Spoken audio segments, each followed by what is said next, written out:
Welcome to Astrocartography with Julie G. I'm your host, Julie G.𝐤𝐤, and today I'm going to be doing some full moon readings. We just had the full moon in Capricorn yesterday, July 11th, no wait, July 10th, July 10th, 2025, and today is July 11th, and I wanted to bring through messages for the full moon. So the energy of the full moon continues past the date itself. You basically feel the energy a week before, a week after. I always feel the full moon energy a week before because I believe it's because I'm a coach and a guide that I experience the energy first so that I can help my clients through it. The full moon is often a very emotional time. The moon at its fullness is all about completion. So people could be ending cycles, people could be ending relationships, ending limiting beliefs, people passing away, animals passing away. I've seen a lot of loss lately.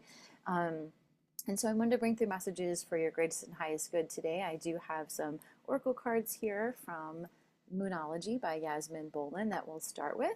And I do offer personal readings as well. I do intuitive readings. I do astrocartography readings if you're looking to move or relocate and want to know what to experience in your new location.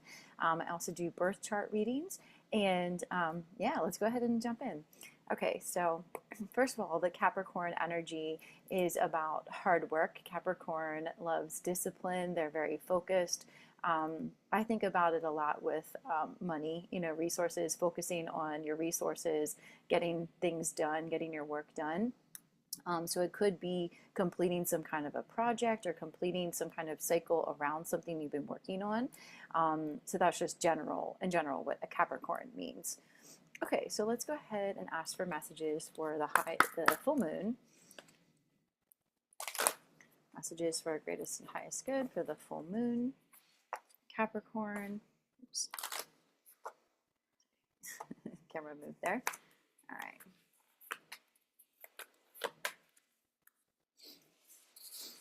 Okay, so the first card we got is conclusions are within reach, full moon eclipse. And then we got nothing will come of the situation, void of course moon. Okay, so we'll start with this one. So the full moon, as I said before, is all about completion. Now an eclipse just magnifies that energy and makes it even stronger. So it's reaffirming that something is coming to conclusion, something is ending.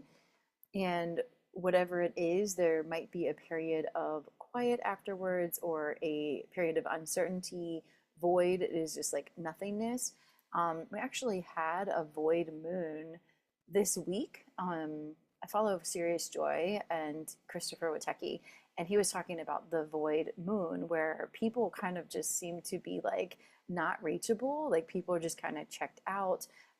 They may, forget about appointments or just kind of like feel a little bit off. That happened earlier this week, and now we're in this energy of conclusions are within reach. So things may not have completed yet, but they are wrapping up this time. I'm going to ask another card here to continue the story here. Okay. So we got full moon and Pisces, balance spirituality with practicality. All right, I'm going to ask for more guidance around this. Conclusions are within reach. Nothing will come of the situation, and balance spirituality with practicality.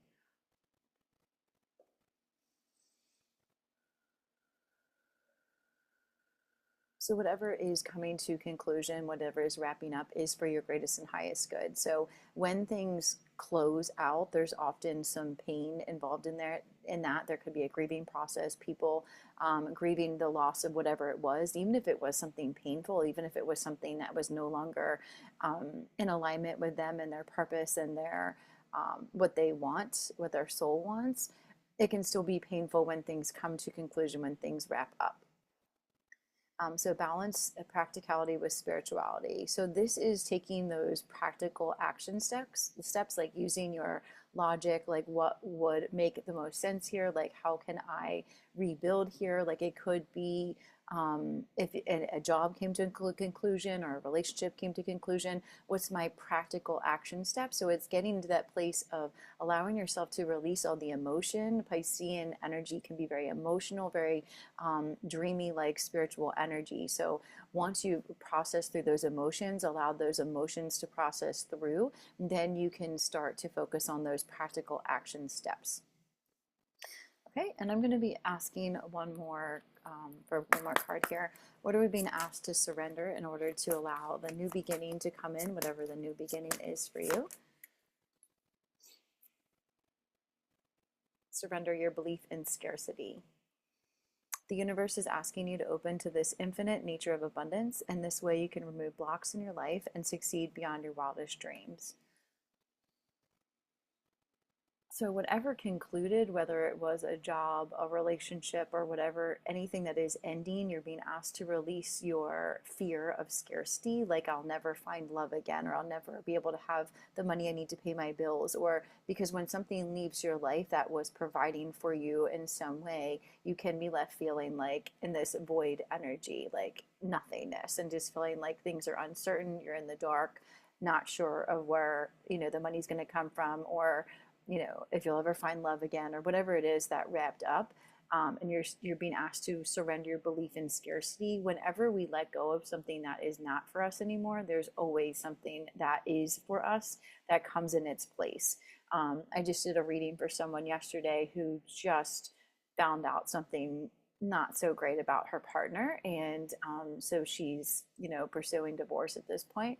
And I did her reading and I saw her next partner already coming in, and I was like, and this is actually where I predicted that she'd go, because she did an astrocartography reading, and I kept staring at this one location on the map.